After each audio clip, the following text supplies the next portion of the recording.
अस्सलाम वालेकुम नाज़रीन, मैं हूं आपकी होस्ट वीना मलिक, आपके फेवरेट प्रोग्राम मेरे अजीज़ हमवतनों के साथ। आज जो मुअज़्ज़ज़ मेहमान मेरे स्टूडियो में मौजूद हैं उनका तारुफ करवाती चलूँ आपसे। सबसे पहले एक इंतहाई क्रेडिबल सहाफ़ी, इस वक्त head of investigation ARY news हैं, असद खरल साहब। अस्सलाम वालेकुम सर। जी वालेकुम अस्सलाम। और उनके साथ तशरीफ़ रखते हैं मुजीबुर रहमान शामी साहब। अस्सलाम वालेकुम सर। बहुत बहुत शुक्रिया आपका भैया, बहुत बहुत शुक्रिया। और मौजूद हैं हमारे साथ हसन निसार साहब। अस्सलाम वालेकुम जी। क्या लेवीना, कैसी हो? ठीक हूँ सर, आप ठीक हैं? ग्रेट। खरल साहब, सबसे पहले मैं आपसे ये पूछना चाहूँगी कि सर्जिकल स्ट्राइक की बहुत सारी बातें हो रही हैं, एक सहाफ़ी होने के नाते आपसे सुनना चाहेंगे, आपका नुक्ता नज़र क्या है? देखिए, अगर ऐसी सर्जिकल स्ट्राइक्स होती हैं, एक बड़ा मुल्क जो बहुत बड़ा अपने आप को मुल्क दावा करता है, और जो उन्होंने जिस तरह हाइप क्रिएट की और जिस तरीके से आपने उनके इंडिया मीडिया ने उनका पोल खोला, उनके रिटायर्ड ऑफिसर जो हैं आर्मी के भी और पुलिस के भी, कि अगर ये सर्जिकल स्ट्राइक्स है और इस तरीके से होती है, असल में सिर्फ बात ये है कि वहाँ पे चूँकि पब्लिक प्रेशर बहुत ज़्यादा है और उसके ख़ास साथ साथ कुछ उनकी स्टेट्स में इलेक्शन भी हो रहे हैं। तो आपने देखा होगा कि हमेशा जब इंडिया में इलेक्शन होते हैं तो इस तरह की एग्रेसिव लैंग्वेज यूज़ की जाती है, एक जारहाना रवैया अपनाया जाता है, और ख़ास तौर पर जो नरेंद्र मोदी हैं, जो प्राइम मिनिस्टर हैं, उनके हवाले से तो आपको पता है उनका जो एक ख़ास एक माइंड सेट है। और जिस तरीके से उन्होंने यानी देखा कि गुजरात में अगर मुसलमानों के हवाले से जो जुल्म और बर्बरियत के उन्होंने पहाड़ तोड़े, वही एपिसोड जो है वो रिपीट कर रहे हैं अब कश्मीर के हवाले से। लेकिन दूसरी तरफ अगर देखा जाए कि पाकिस्तान को वो बर्दाश्त करने के लिए तैयार नहीं है, पाकिस्तान तोड़ने का वो बरमला एतराफ़ करते हैं, बलूचिस्तान के अंदर वो इन्वॉल्वमेंट की बात करते हैं, पाकिस्तान को दहशतगर्द करवाने के लिए और इस तरह की बातें करते हैं। लेकिन क्या अजीब बात है कि पाकिस्तान के उसी मुल्क के प्राइम मिनिस्टर के घर वो इस तरह आते हैं जैसे बहुत करीबी रिश्तेदार होते हैं, बगैर वीज़े के आते हैं, उनकी निजी तकरीबात में आते हैं। बिल्कुल। और इनकी फैमिलीज भी उनकी जो तकरीबात में और उनके निजी जो फंक्शंस में ये जाते हैं। इससे ये बात जो है ना, ये अजीब सी बात है कि एक तरफ एक मुल्क के बारे में माइंडसेट और उसका प्राइम मिनिस्टर जो है, जो पूरे पाकिस्तान का नो डाउट कोई भी उसके ऊपर अब हमारे एक मुल्क का एक प्राइम मिनिस्टर है, पाकिस्तान को रिप्रेजेंट करता है, और उसके बारे में उनका एक इतना बड़ा सॉफ्ट कॉर्नर मेरा तो मैं वीना बीबी एक बात कहना चाहूँगा। बातें सारी बिल्कुल अपनी जगह इनकी ठीक है, लेकिन मुझे एक बात बड़ी जहर लगती है। बताइए। ये जो जूनियर सहाफ़ी नए नए आए होते हैं, ये जो सारी एक लाट लगी हुई है, मुझे बड़े अफसोस से कहना पड़ता है इनको किसी बड़े की इज्जत करनी नहीं आती। क्या मतलब है आपका इस बात से? इन्होंने ये बात शुरू करने से पहले सारी चीज़ें जो है वो शुरू कर ली। ये नहीं इनसे हो सका कि मुझसे घुटनों को हाथ लगा के पूछें कि उस्ताद जी इजाज़त है, मैं कहूँ कि इजाज़त है। खरल साहब, आप ये तरीका मुझे आजकल के एंकरों का पसंद नहीं। हसन निसार साहब को आपने इजाज़त नहीं दी? देखिए, मैं तो एक फील्ड का बंदा हूँ, फील्ड रिपोर्टर, और 19 साल से मैं काम कर रहा हूँ। हसन निसार साहब कॉलम लिखते हैं, बहुत अच्छा लिखते हैं, उनकी बड़ी अच्छी राइटिंग ग्रिप है। लेकिन हसन निसार साहब की जो है, जो हम सारा दिन फील्ड में मारे मारे फिरते हैं, तमाम इदारों में हर बंदे के बारे में खोज लगाना, उनकी फाइलें निकालना, तो हर बंदे की अपनी एक एक्सपर्टीज होती है। मैं तो कॉलमिस्ट नहीं हूँ, मैं कोई राइटर उस हवाले से नहीं हूँ कि मैं उस तरीके से अगर लिखूंगा और ज़रूर उनको अपनी तहरीर ज़रूर दिखाता और उनसे इजाज़त भी लेता। उनके जो है वो जिस तरह कह रहे हैं कि मैं उनको ज़रूर उनसे गाइडेंस लेता, लेकिन मेरी एक फील्ड डिफरेंट है, तो मैं अपने हिसाब से जो मेरा खरल साहब का लीग आपसे बिल्कुल अलग है, लिहाजा प्लीज। खज्जल ख्वारी हमने भी की है बीबी। अच्छा। छोटा था तो मैं डेली बाड़ा जाता था दूध लेने के लिए। अच्छा, और फिर वापस आता था, फिर जाता था। ख्वारियां तो हमने भी की है। बहरहाल देखिए, जो सर्जिकल स्ट्राइक की इन्होंने बात की, मुझसे तो आपने सवाल पूछा। निजामी साहब, मैं आपसे यही पूछना चाहूंगी कि एक तरफ शामी नाम है। हाँ सॉरी, शामी साहब, आपसे मैं ये पूछना चाहूंगी कि एक तरफ तो पाकिस्तान के बारे में नुक्ता नज़र हमारे पड़ोसी मुल्क का बिल्कुल अलग है और सर्जिकल स्ट्राइक की बातें हो रही, दूसरी तरफ जिस तरह से खरल साहब ने फरमाया कि हमारे जो प्राइम मिनिस्टर साहब हैं, उनके प्राइम मिनिस्टर के इतने करीब है, इतनी करीबी, इतनी मुझे देखिए, पहली बात तो मैं आपको वीना बीबी बता दूं कि मैं बहरा नहीं। अच्छा। ना मैं डोरा हूँ, ना बहरा हूँ, ना कानों में और कोई फ्ला मैंने समझा शायद इस उम्र में शायद मैल वैल भी सारी कानों में से निकाली हो, तो कोई प्रॉब्लम है नहीं, बताए। अच्छा। तो जो इन्होंने बात की थी मैंने सुन ली थी, मैं वही उसका जवाब देने लगा था, आपको रिपीट करने की जरूरत नहीं थी। पहली बात तो ये जहां तक देखिए, इन्होंने बात की कि मोदी साहब जो है वॉर हिस्टेरिया क्रिएट कर रहे, एक वॉर मॉन्गरिंग कर रहे, बिल्कुल कर रहे, उनका हक बनता है, करे। जाहिर दुश्मन मुल्क है, दुश्मन मुल्क अपने दुश्मन के साथ क्या करेगा? जंग नहीं करेगा तो क्या करेगा? क्यों भाई, जंग करनी चाहिए ना उसको। जंग तो नहीं करते ना जी। अच्छा, नहीं करते, चलो मैं जो भी करते हैं, लेकिन अगर वो आ रहे हैं हमारे प्राइम मिनिस्टर साहब के पास, उनके पास आते हैं, जफ्फी डालते हैं, तो ये तो देखिए हमारे प्राइम मिनिस्टर की फिर शान और शौकत है। अच्छा, हाँ, ये आप देखें ना, फिर हमारे प्राइम मिनिस्टर की फिर खैरल साहब दहशत टेक्निक, ये शान और शौकत की वजह से उनको जफ्फियां डाल रहे हैं। देखिए अभी यूएनओ में जो तकरीर की है नवाज शरीफ साहब की शान और शौकत के बारे में, फिर जो वो कसीदे पढ़ते नजर आए हैं, उन्होंने ये कहा है कि ये जो नवाज शरीफ साहब ने अक़वाम मुत्तहिदा की जनरल असम्बली में जो तकरीर पढ़ी है, आतंकवाद के जो आका हैं अच्छा। उनकी लिखी हुई तकरीर नवाज शरीफ साहब ने पढ़ी है। अच्छा। यानी उनको वो क्लीन चिट दे रहे हैं इस मामले में। वो ठीक है, मगर यानी वो किसी के इशारों पे चल इस रहे हैं। हद तक चले गए हैं कि वो तकरीर में अगर कोई इंडिया, उन्होंने कश्मीर के बारे में जो जुल्म बर्बरियत की बात की है, तो उनको वो खुद से क्लीन चिट दे रहे हैं। वो कह रहे हैं उनकी ये जुबान ही नहीं है ना उनका, क्योंकि उनको पता है, जाहिर बात है।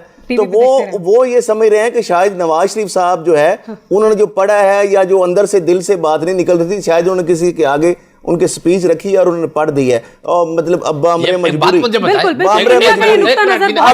हैरानकुन बात है कि एक स्टेटमैन दूसरे मुल्क के बारे में, एक प्राइम मिनिस्टर के बारे में, हमारे लिए ये शर्म का मकाम। लेकिन ये नुक्ता नजर जो है इंडिया के बहुत सारे चैनल जो है इसको रिप्रेजेंट करते रहे और दिखाते रहे कि ये नवाज शरीफ साहब की जुबान नहीं। एक हसन साहब मुझे बात करने दे भाई साहब। देखे हम जहाज में टोटल 5 सहाफी थे, एक मियां साहब खुद थे, डार साहब थे, 15-20 लोग और थे। बस ये गुफ्तगू सिर्फ हम 20-25 अफराद के दरमियान मौजूद थी कि तकरीर किसने लिखवाई, वरना आपको भी पता है कि हमें पता है मियां साहब तो वहां पर पर्ची के बगैर बात नहीं कर सकते। ये बात इंडियन मीडिया तक कैसे पहुंची और नरेंद्र मोदी साहब तक कैसे पहुंची, ये जवाब दे। बिल्कुल, ये बता हसन निसार साहब, आप तबसरा फरमाइए इस पर। मैं इस पे यही कहूंगा, देखें दो देशों में जो है मोहब्बत होनी चाहिए। अच्छा, ये बिला वजह की लड़ाई मार धाड़, देखें अगर आपने कुछ बुरा करना है तो यहाँ के सियासतदानों का करें। ये पिछले कोई 62-63 साल से ये जो लगे हुए हैं, ये जो गुर्बत, भूख, अफलास, मुझे शर्म आती है ये कहते हुए कि गरीब आज भी जो है बुरे हाल में घूम रहे हैं। इनकी अंतड़ियां निकाल के तेजाब में डालना चाहिए। जहां तक रही मोदी की बात, और मोदी जो है वो गर्लफ्रेंड है।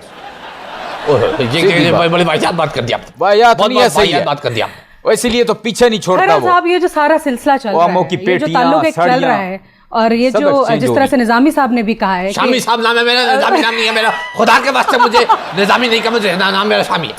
सॉरी शामी साहब, शामी साहब। हद होती है यार, हद होती है। कोई मतलब बाद में नाम है आप गलत ले लेती है, फिर मेहमान क्यों बुलाया हमें यहाँ पे? सॉरी, हम जरा अपना टॉपिक दोबारा वापस अपने प्रोग्राम। हाँ, वैसे सवाल मेरा ये था खरद साहब कि ये मोदी साहब को कैसे पता चल गया कि ये तकरीर लिखवाई हुई हमारी सफों में? मोदी साहब को ऐसे ही पता चल गया जैसे कि फरीदकोट जो वाकया जो फरीदकोट पाकिस्तान में था, अजमल कसाब का एड्रेस नवाज शरीफ साहब खुद किताब में आ चुका है कि उन्होंने फरीदकोट इंडियन की बजाय पाकिस्तान का फरीदकोट दे के और पूरी दुनिया में एक ऐसा एक पाकिस्तान के लिए एम्बेरसमेंट क्रिएट की।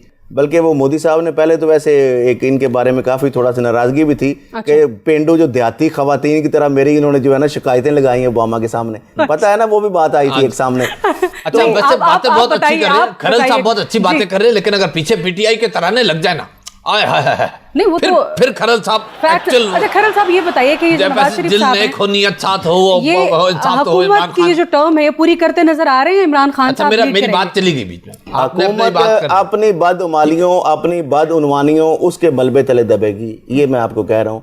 क्योंकि 25-30 साल हो गए इस नून लीग की हुकूमत को, जो अगर वफाक में अगर 7-8 साल लगा लें तो पंजाब में इनकी 25 साल से ज़्यादा हुकूमत हुई है।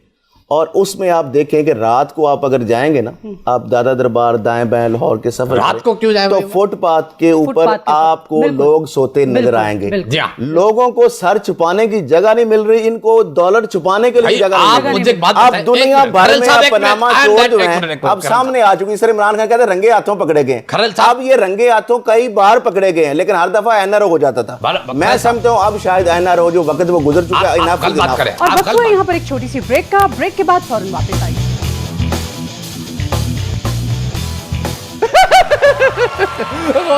वेलकम करते हैं आपको आपके पसंदीदा सेगमेंट आफ्ताब इकबाल सेगमेंट में, जिसमें आज आपके सामने आपका मेजबान आफ्ताब इकबाल हाजिर है अपने नित नए सेगमेंट्स और नित नए मेहमानों के साथ। आज मैं आपको जिस मशहूर इलाके की सैर कराने लगा हूं, उसके लिए मुझे पहले अपने सेगमेंट इब्न तोता का तारुफ कराना पड़ेगा। तो आपको सबसे पहले लेकर चलते हैं अपने सेगमेंट इब्न तोता में। ख़ातिन हज़रात, मामला यह है कि जब आप वाशिंगटन से टूवर्ड्स मैसाचुसेट्स जाते हैं तो रास्ते में एक सजा हट आता है, जिसमें अगर आप कश्ती में बैठ के 550 मील आगे जाएं तो एक जजीरा आता है जहां पे अफ्रीकी जंगली रहते हैं। वहां का दारुल खिलाफा है बोंगा डोंगा, जिसके साथ ही एक इलाका वाक़ है डोंगा बोंगा। आज हम आपको जिस इलाके की सैर कराने लगे हैं उस इलाके का नाम है डोंगा बोंगा। ख़वातीन हज़रात, डोंगा बोंगा के बारे में मशहूर है कि इस इलाके का नाम डोंगा बोंगा इसलिए पड़ा क्योंकि ये दो भाई थे। ये डोंगा और बोंगा दोनों भाई थे। डोंगा एक ऐसा आदमी था जो कि डोंगे में चाय डालकर पीता था, और बोंगा उस शहर का हसीन तरीन इंसान था और अक्लमंद तरीन इंसान था कि जब वो कोई अक्ल की बात करता था तो लोग उसको आगे से कहते थे ओ चल बोंगिया ना मार।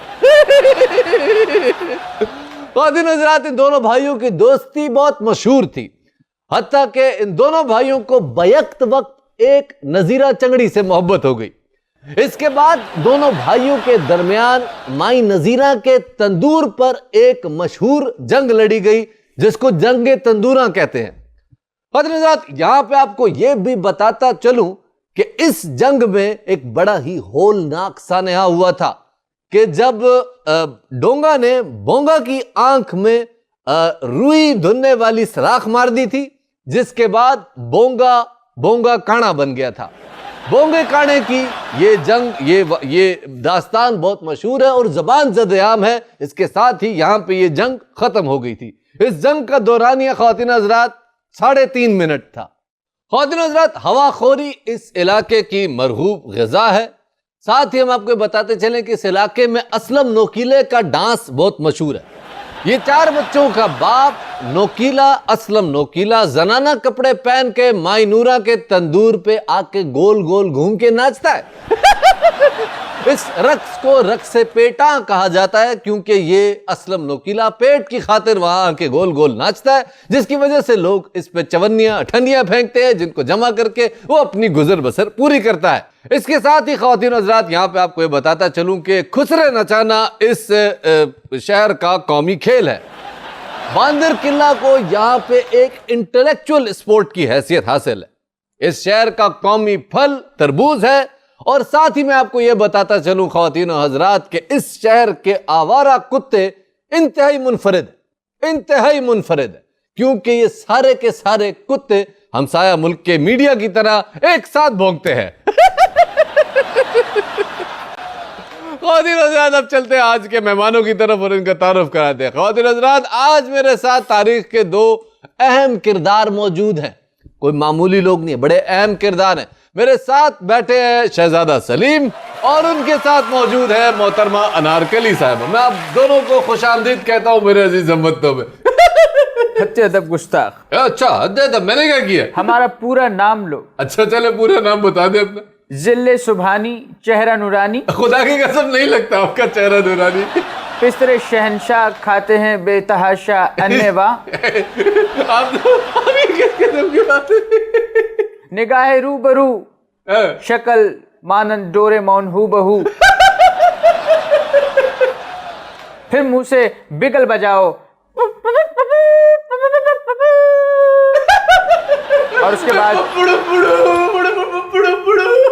और उसके बाद हमारा नाम लो कि जहांगीर मोहम्मद सलीम तशरीफ लाते हैं। जाहिल ये होता है। अच्छा, खबरदार शहजादा सलीम, जो तुमने यहाँ पर प्रोटोकॉल लेने की कोशिश की। हत्ते अदब गुस्ताखनी। मारे, तुमने डबल फायदा लिया है मुझे दीवार में चुनवाकर। एक तो तुमने ईंटों की बचत की और उसके साथ मुझसे तुम्हारी जान भी छूट गई। अच्छा, वाकई में जान छूट गई। और अगर तुमने मुझे दीवार में ही चुनवाना था शहजादा सलीम, तो कम से कम वहां पर केबल तो लगवा देती। That was not my headache. कि कम से कम मेरा दिल ही बहला रहता। मोहतरमा, उसने आपको जो दीवार में चुनवाया था वो आपको सजा देने के लिए चुनवाया था, आपके मनोरंजन के लिए नहीं चुनवाया था। वो भी काम वैसे इसके बाप का था, इसका तो काम भी नहीं था वो। अच्छा शहजादा सलीम, हीरोइन जी, आपसे मेरा सवाल है कि आपने एक तरफ तो इस बेचारी को दीवार में चुनवा दिया, दूसरी तरफ आपने धड़ाधड़ दे मार 4.5 आपने जो है वो शादियां भी की, आपने कनीजें भी रखी। क्या ये खुला तजाद नहीं? देखिए, अनारकली के बाद मैं मजबूर हो गया था और मुझे मजबूरन 5-6 शादियां करनी पड़ी, जो कि हालत मजबूरी में मैंने की। अच्छा, ऐसी क्या मजबूरी थी आपकी? दरअसल उस दौर में आपको पता है कि पॉलिटिकल अलायंस वाहिद जरिया उसका शादियां थी। अच्छा, हर मफ्तू और हरीफ बदला लेने के लिए रिश्ता दे दिया करते थे कि जो हमारे साथ किया है वो बीवी से पाओ। ये झूठ है, ये झूठ है आफ्ताब साहब, ये सब झूठ है। अच्छा। असल में ये बाप बेटा दोनों ही ठरकी थे, दोनों लाइनें मारते थे मुझ पर। हद अदब गुस्ताखनी। और तो और आफ्ताब साहब, इन दोनों ने मुफ्त बड़ी बात मचाई हुई थी। सारा दिन डांस के बदले सिर्फ 2 वक्त की रोटी और रिहाइश मिलती थी। सारा दिन नाचना पड़ता था मुझे। आफ्ताब साहब, अगर इतना मैं किसी दुबई के क्लब में नाचती तो आज इकबाल टाउन में मेरी अपनी कोठी होती जाती। अच्छा वाकई। और तो और ये दोनों बाप बेटा मेरी वेले तक खा जाते थे। यार वैसे ये बड़ी ज्यादती है कि एक तो आपने डांसर बुलवाई थी, उसके बाद आप उसकी वेले खा जाते थे। वेले तो हर डांसर का पैदाइशी हक होता है। ये इसके और अब्बा जान के दरमियान डील थी। अच्छा, अब्बा जी की डील थी। लेकिन मैं जब बादशाह बना तो मैंने तमाम रकासाओं को खास ख्याल रखते हुए उनके तमाम हुकूक दिए। वो हुकूक उन्हें फराम किए जो उस वक्त के शुरफा को भी मुयस्सर नहीं थे। अच्छा, मैंने यहाँ तक खुसरो, मेरा मतलब है कि ख्वाजा सराओं को उनके फंक्शनों पे टैक्स की छूट दी। अब तुम बताओ मैं इससे और ज्यादा क्या करता। वाकई बिल्कुल बात तो दुरुस्त है। फिर आपको क्या एतराज है इस बात? झूठ कह रहे हैं, झूठ। सबका ख्याल किया इन्होंने, सबका ख्याल किया आफ्ताब साहब, मगर मेरा ख्याल नहीं किया। इन्होंने कभी दीवार तोड़कर ये नहीं पूछा कि अनारकली तुम्हारा क्या हाल है। कहीं दीवार का मसाला खा कर तुम्हारे गुर्दे में पथरी और तुम्हारे मैदे में मलक तो नहीं पड़ गए। ओए वाकई ये तो बड़ा संजीदा। मेरा डांस वल्गर था तो कैमरा से बैन करवा देते मुझे। आफ्ताब साहब, मुझे दीवार में चुनवाने की क्या जरूरत थी? उस दौर में अबसार आलम नहीं होते थे। ख्वातीन हज़रात, ये थे अनारकली और शहजादा सलीम, जिन दोनों के आपस के मसाइल मैंने हद्दुल वसा कोशिश की है कि ख़त्म हो सके। इसके साथ ही आफ्ताब इकबाल को इजाज़त दीजिएगा। इंशाअल्लाह अगले हफ्ते, बल्कि शायद कल परसों आपसे दोबारा मुलाकात होगी। अल्लाह हाफ़िज़। नासिर, यार आप लोग अजीब लोग हो यार, ये टीवी पे बैठ के करने वाली बातें। चलो भाई कैमरा बंद करो, लपेटो इनको। चलो भाई तुम भी निकलो। दास्तान तो आफ्ताब साहब पूरी दुनिया को मालूम। और ये रशीद कबाड़ी से जो ड्रेस लेके आया वापस करके आओ उसको। गुस्ताखनी तुम्हें देख लूंगा।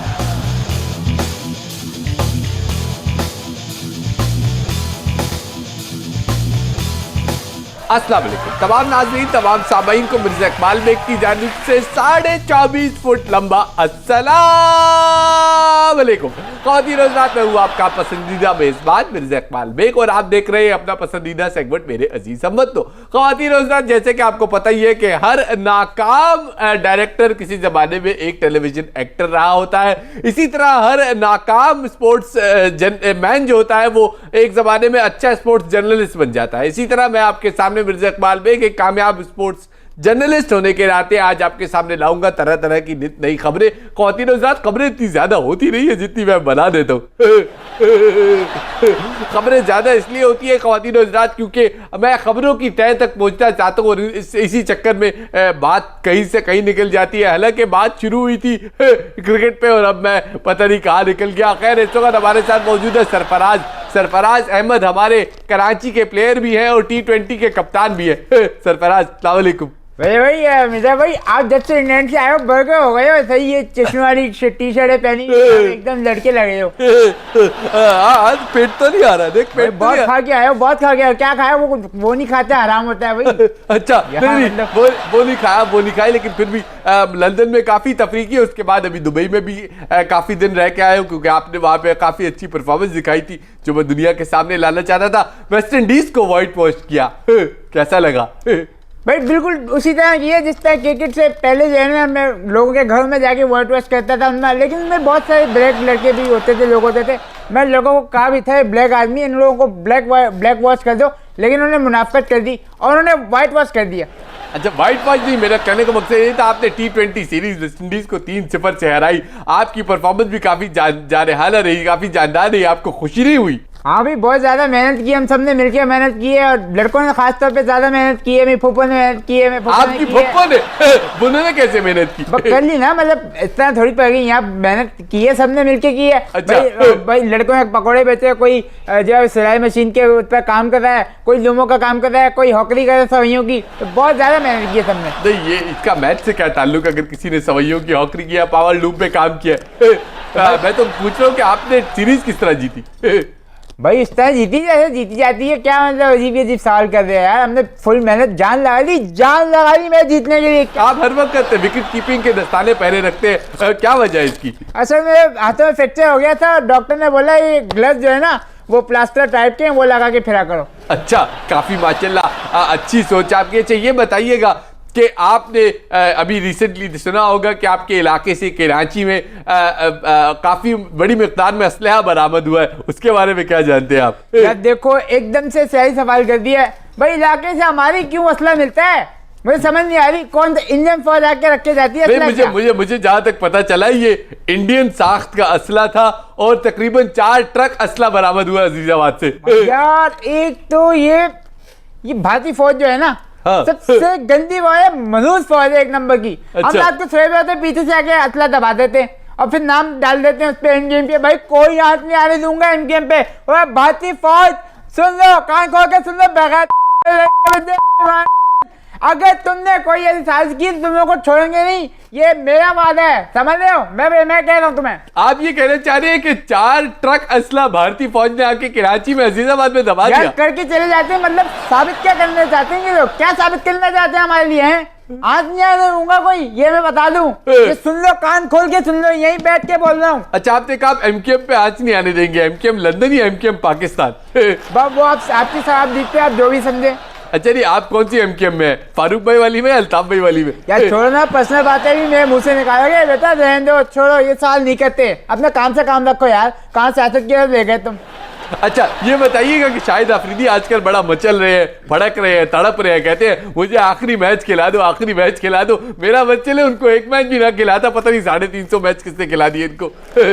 यार मतलब ये पहली बात तो ये जो आपने 3 सवाल एक साथ कर दिए ना, अब इसका जवाब भी सुन लो। हाँ, सही है? कैमरा अपनी तरफ कट करके थत्थू नहीं बन जाना, सही है? मेरी बात सुन लो पहले। हाँ। पहला ये है कि अफरीदी ने कौन से 3 मारे जो उसे मैच खिलाया जाए।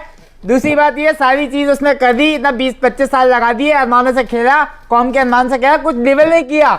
और तीसरी बात ये, वेस्ट इंडीज की टीम, चाइना का मोबाइल और शाहिद अफरीदी। भाई चल गया तो चल गया, नहीं चला तो ठुस। ये क्या किया आपने आखिर में? हाँ तो क्या किया मैंने? ये आपने एक आखिर में क्रिकेट चीज की ऐसी ठुस मैंने आज तक नहीं सुनी, एक दफा और करके बताए। अरे भाई इतने में इतनी होती है, समझ रहे? एक दफा भाई मैं नहीं कर रहा, एकदम बड़ी मुश्किल से होती है। एक दफा भाई अगर सुननी है ना ठोस एक तो जाके शाहिद अफरीदी से सुन ले। और वैसे भी उसने हर मैच में अपने पूरे कैरियर के अंदर एट दी एंड एक ठुस मारी है। बहुत बहुत शुक्रिया सरफराज, लेकिन ख्वातीन हज़रात मजबूरी ये है कि सरफराज से बातें तो करने की बहुत है, लेकिन हमारे पास वक्त में बहुत ज्यादा कमी है, बहुत ज्यादा कमी है। कल इस गुफ्तगू का अगला हिस्सा हम पेश करेंगे और गुफ्तगू का सिलसिला वहीं से जोड़ेंगे जहां से आज मुनक़ता हुआ है। अपना बहुत ख्याल रखिएगा, अल्लाह हाफ़िज़ नाज़रीन। अस्सलाम वालेकुम नाज़रीन, एक मरतबा फिर लाइव विद डॉक्टर जाहिद मशकूर के साथ मजबूरन आपकी खिदमत में हाजिर हैं। 1 महीने से बैन थी मैं नाज़रीन, घर थी, खुश थी, सब्र और शुक्र कर रही थी, सिलाई कढ़ाई कर रही थी, मगर जो ही बैन ख़त्म हुआ फ़ोन करके इन्होंने फिर बुला लिया। तो फिर वही बेसुरी बेतुकी बातें सुनते हैं डॉक्टर जाहिद मशकूर के साथ। जी डॉक्टर साहब। अस्सलाम वालेकुम। कीड़े मकोड़े खाने वाली फाख्ता, आपने आज एक इतना लंबा और बेहुदा मोनोलॉग दे दिया जिसका ना कोई सर था ना कोई पैर। हालांकि 1 महीने बाद बैन उठा है, खुदा करके अब आपकी सजा है कि आप हुमायूं सईद के साथ ड्रामे करने के बजाय मेरे साथ प्रोग्राम करें। सऊदी अरब में ऑयल है, अफ्रीका में टर्म ऑयल है, मलेशिया में पाम ऑयल है, और चूंकि पाकिस्तान में इन तीनों ऑयल के इंपोर्टर मौजूद हैं, इसलिए पाकिस्तान में एक नया टर्म ऑयल जमा हो रहा है। मुझे लगता है, खुदा ना खास्ता, मुझे लगता है कि कुछ बहुत बड़ा होने जा रहा है, मुझे लगता है। डॉक्टर साहब आपने सारे तेल गिनवा दिए, मगर गंगू तेली का, सरसों का ऑयल नहीं गिनवाया, क्यों? वो तुम सर में लगाया करो ताकि तुम्हारी खुश्की खत्म हो जाए। जुएं बहुत ज्यादा पड़ गई हैं, उसके लिए ट्रांसफार्मर का काला तेल बहुत मौजू है, जिससे सर में मौजूद तमाम जुएं कैंसर से फड़क कर तड़प कर मर जाती हैं। जी वो मुझे मेरे मखसूस जराए ने बताया है कि अगले चंद रोज में, मुझे लगता है खुदा ना खास्ता मेरे मुंह में खाक, कयामत आने वाली है, कयामत आने वाली है। मुझे मेरे दोस्तों ने यह बताया, मखसूस जराए से जिनका ताल्लुक है, कि आप फौरन 2-4 जोड़े सिलवा लें और नए कपड़े बनवा लें, साथ में जूतियों के 2-4 जोड़े जरूर रखें, क्योंकि क़यामत किसी भी टाइम आ सकती है। एक मिनट डॉक्टर साहब, ये कयामत आने वाली है, किसी की जान जाने वाली है, जूते कपड़े क्या मतलब? देखिए मगरबी बॉर्डर पे क्या हो रहा है, आप ये देखिए कि शुमाली बॉर्डर पे क्या हो रहा है, आप ये देखिए कि अफगानिस्तान के साथ कैसे मामला चल रहे हैं, ईरान के साथ क्या हो रहा है, बहरे अरब के साथ जो हमारी बॉर्डर लग रही है उसमें क्या हो रहा है, और मशरकी बॉर्डर तो आप सबके सामने है ही। जी, मगर डॉक्टर साहब LOC के अलावा किसी और बॉर्डर पर कुछ नहीं हो रहा। मेरी ऐनक जो ये मैंने पहन रखी है, ये इसमें कमाल है, ये हर चीज देख लेती है। जैसे कि खास तौर पे आने वाले वक्तों के अंदर जो टर्मोइल मुझे आता दिखाई दे रहा है, उसका शायद अभी किसी को इतराक ही नहीं है। अगर शुमाली बॉर्डर को देखा जाए तो वहां पे चीनी फौजी पाकिस्तान के इलाकों में आकर जुआ खेल रहे हैं, अफगानी फौजी वहां से स्मगल शुदा माल बोरियां बना बना के भेज रहे हैं और खुद भी हेरोइन पीने पे लगे हुए हैं। ईरान के बॉर्डर से ईरानी पेट्रोल धड़ाधड़ पाकिस्तानी इलाकों में दाखिल हो रहा है, जबकि कराची का बॉर्डर चूंकि किसी मुल्क से नहीं लगता, लिहाजा कराची के साहिलों पे मछलियों के आपस के ताल्लुकात बहुत खराब हो गए हैं। ऐसा भी हो सकता है कि किसी दिन भारत के किसी इलाके से कोई बड़ी वेल मछली पाकिस्तानी इलाकों में घुसकर पाकिस्तानी माहीगीरों को समोचा निकल जाएगी, और खुदा ना खास्ता अगर ऐसा हो गया तो मुझे लगता है कि क़यामत आ जाएगी। एक आपसे एक पर्सनल रिक्वेस्ट करनी थी मैंने। जी, प्रोग्राम के बाद तो आप सुनेंगे नहीं। जी, जी। वो सैयद नूर साहब से रिक्वेस्ट कर दी, मुझे अपनी फिल्म में हीरोइन ले ले। अगर सैयद नूर साहब ने तुम्हें अपनी फिल्म में हीरोइन लेना है तो फिर क्या साइमा से उन्होंने लॉन में गोडी करवानी है? क्या ये मुल्क इस तरह से चल पाएगा? क्या अदाकारा सना सिर्फ साबुन के इश्तिहार में ही काम करेंगी या उनकी जिंदगी का और भी कोई मकसद है? क्या रैम्बो अपनी बीवी के साथ मिलकर कोई फिल्म बना पाएंगे या वो ऐसे ही रहेंगे? क्या मुअम्मर राना अब भी मुअम्मर उमर नहीं हुए? हालांकि उनका नाम ही मुअम्मर है, लेकिन फिर भी जवान नजर आते हैं। वक्त खत्म हो गया है।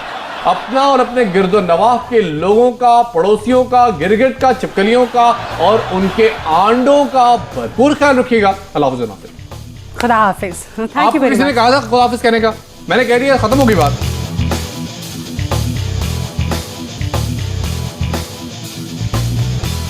वो कह रहे हैं, आपने- सरल साहब ये फरमा रहे हैं कि दस्तावेजी सबूतों मैं के कह साथ रहा वो हूं। बात करें, क्योंकि हाँ देखिए वो उन्होंने 100 मिलियन का मेरे से हिसाब ले लें। अब आप फरमाइए। ये फाइल पड़ी हुई मैं अभी निकाल लेता पहले हूं। एक टॉपिक वाइज चीजें चलते हैं। टॉपिक वाइज चलते हैं। मैं आपके सारे इल्जामात का जवाब दे दूं। आपने कहा कि जी मैंने इतनी बड़ी अंपायर बना ली। अब अंदाजा हो गया ना, पहले तो नवाज शरीफ साहब की वकालत कर रहे थे। पहले मैं आपको अपनी बात क्लियर कर दूं, उसके बाद मैं आगे चलता हूं। भाई आप कहते हैं कि भाई ये मैंने इतनी बड़ी अंपायर बना ली। आप देखें कि मेरा साहबजादा माशाल्लाह वो एक वेबसाइट चला रहा है। अब उस वेबसाइट पे जब आप जाते हैं, आपको कहीं अचानक एक लिंक नजर आता है कि फलां फलां फलां की शर्मनाक हरकत सामने आ गई। आप क्लिक करते हैं, आप यकीन करें उन क्लिकों पे हमारी वेबसाइट ने कितना पैसा कमाया? 24 करोड़। वैसे शामी साहब सोच की बात है कि आपके आधा पास बढ़ कम जाए, आधा बढ़ जाए। मैं ऐसा नहीं सोचता, तो वेबसाइट आपकी जो देखने वो जो कंटेंट दे रही है ना, वो मैं कहता हूँ शर्म आती है देखने वाले को भी। और जिस तरह की चीजें आप दिखा रहे हैं और ऊपर लिखा होता है आपके पीछे आप एक मेहनत कर, हसद ना कर। नहीं हसद नहीं, लेकिन आप कंटेंट बेचें इस तरीके से, तस्वीरें लगा के वल्गैरिटी जो है उसके ऊपर अगर आपने हसन निसार बिजनेस साहब लेना ये है जो तो फिर आपकी पैसे शख्सियत कमाने दूसरी का बहुत जो बड़ा कारोबार सवाल है। अभी हमारी बात बहुत खत्म बड़ा नहीं हुई, सवाल है। हमारा मलाखड़ा चला। जारी रखिए। ये कह रहे हैं कि भाई हम दाता साहब आप जाए तो वहां लोग फुटपाथ पर सोए थे, भाई उनके लिए मेट्रो बस बना दी। मेट्रो का पुल है, पुल के नीचे छत है, जाहिर है वो वहां पे नीचे सोए हुए, उनके ऊपर छत लगी। ये उन लोगों के लिए आपने एहसान है क्या उनके कह रहे ऊपर, हैं? मियां साहब का एहसान है। देखिए ये कोई लॉजिक तो नहीं है कि आप अगर 30 साल में पंजाब में हुकूमत करके लोगों को छत फराम नहीं कर सके, उनको रोजगार फराम नहीं कर सके, मेट्रो बस आज भी बना वो दी, सड़कों छतों पे की। खुले आसमान तले अगर सोते हैं तो क्या गवर्नेंस है, क्या डिलीवरी है? अभी आप देख लें कि ऑरेंज ट्रेन वाला जो मामला है, 247 अरब रुपए जो रिकॉर्ड के ऊपर बात है। और फिर अब अगली मैं आप बड़ा इंकशाफ बता रहा हूँ आपको, जो मेट्रो ऑरेंज का जो डिपो बन रहा है ना, वो तो मुझे पता है, मैंने कागज कैसे निकाले हैं। वो शहबाज शरीफ साहब के नाम की जगह मैंने फर्द पटवारी से बड़ी मुश्किल से हासिल कर ली है। लेकिन इनको ये नहीं पता था कि वो फर्द के आगे इन्होंने डी ट्रैक करने के लिए एक कंपनी आगे खड़ी की। 105 के नाल उसको जगह बेच दी।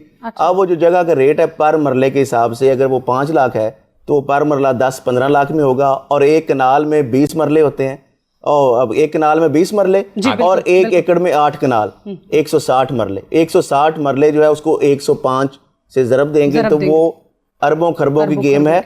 फिर उसके बाद जो सब्सिडी है वो उसकी आड़ में कितने पैसे कौन लेगा, कंपीटेटिव बिडिंग हो ही नहीं। और परसों रात को जो उन्होंने काम किया कि वो जो उसके ऊपर पुलिस, LDA और स्पेशल प्रोटेक्शन यूनिट के जाके उनके धावा बोल दिया, उनकी मशीनरी जो है वो कब्जे में ले ली। इल्ज़ाम उन्होंने कहा कि जी आपने चूँकि 18 अरब का ठेका था, आपने 800 ब्लॉक्स बनाने थे, 4 माह में आपने सिर्फ 16 बनाए, तो इस रफ्तार से तो ये 5 साल लग जाएंगे। अब शहबाज शरीफ साहब जो है वो कहते हैं कि हर सूरत में मैंने मेट्रो बनानी है, जो मर्जी हो जाए। कितने लोग आपने देखा ज़िंदगी की बाजी हार गए, कितने लोगों को घरों से बेघर, कारोबार उनका तबाह कर दिया गया। अब ऊपर से स्टे आ गया है, अब स्टे के दौरान ये टेंडर कैसे देंगे?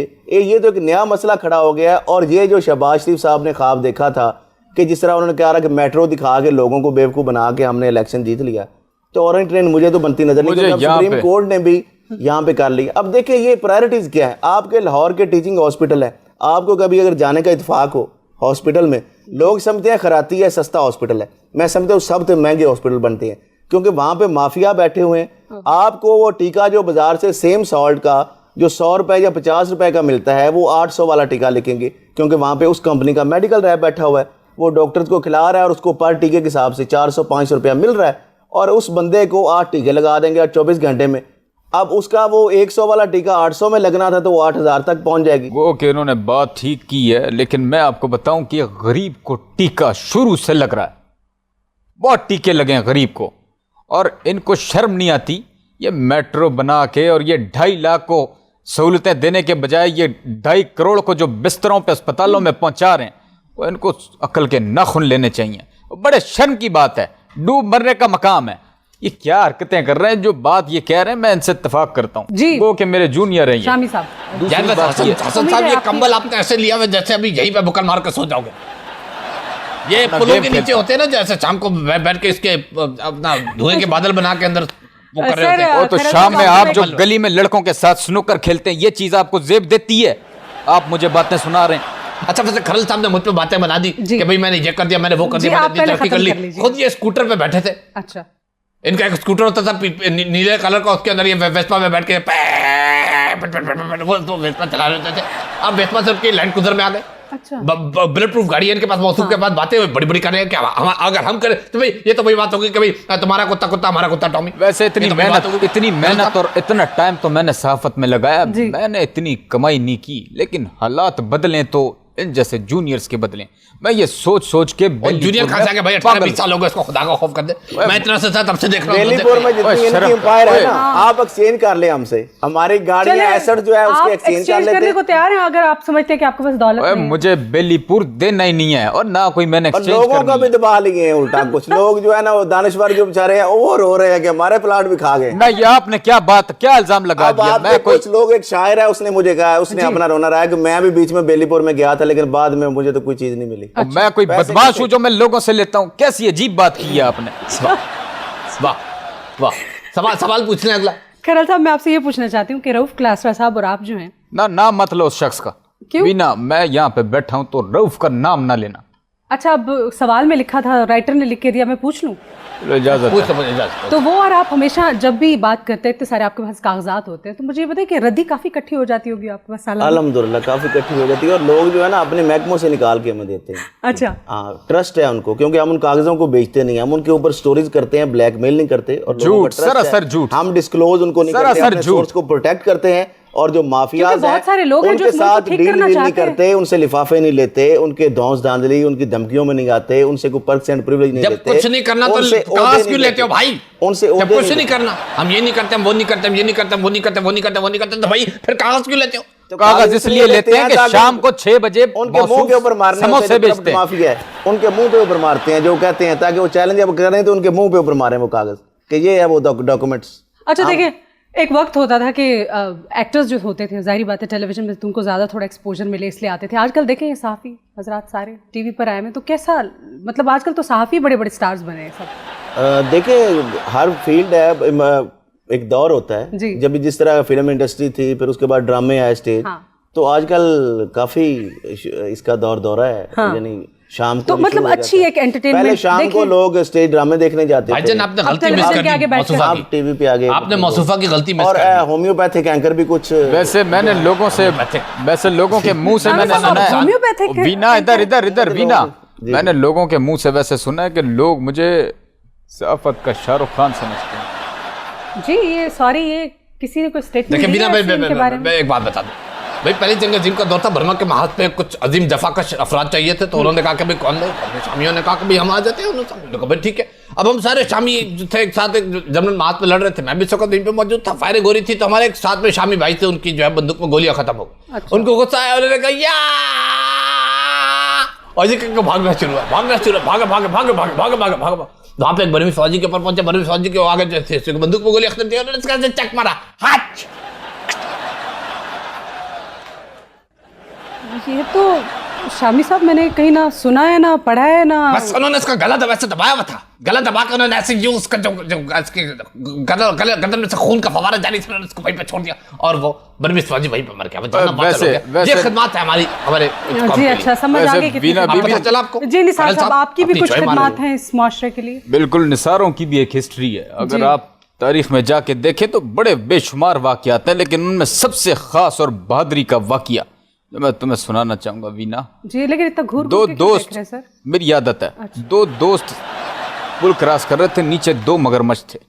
अच्छा। एक बंदा गिर गया, एक बंदा दोस्त जो गिरा उसको दूसरे से मोहब्बत थी, उसने कहा कि उसको छोड़ दो मुझे खा लो। अच्छा। उसने अपने आप को निसार कर दिया मगरमच्छों पे। ये हमारी भी एक दास्तान है, हिस्ट्री है, सिर्फ शामियों की नहीं है। जी कितनी अच्छी और शानदार बात आपने बताई। जी जाने से पहले खरल साहब, मैं आपसे एक सवाल ज़रूर पूछना चाहूँगी कि ये बताइए, इन तीनों में से एक नाम बताइए मुझे आपका फेवरेट।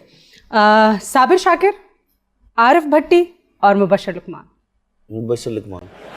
ये गुफ्तगू का सिलसिला प्रोग्राम के बाद भी जारी रहेगा, मगर हमारे प्रोग्राम का वक्त खत्म हो गया है, लिहाजा वीना मलिक को इजाज़त दीजिए। खरल साहब आपका बहुत बहुत शुक्रिया, शामी साहब आपका भी बहुत बहुत शुक्रिया, और निसार साहब आपका भी बहुत शुक्रिया। एंड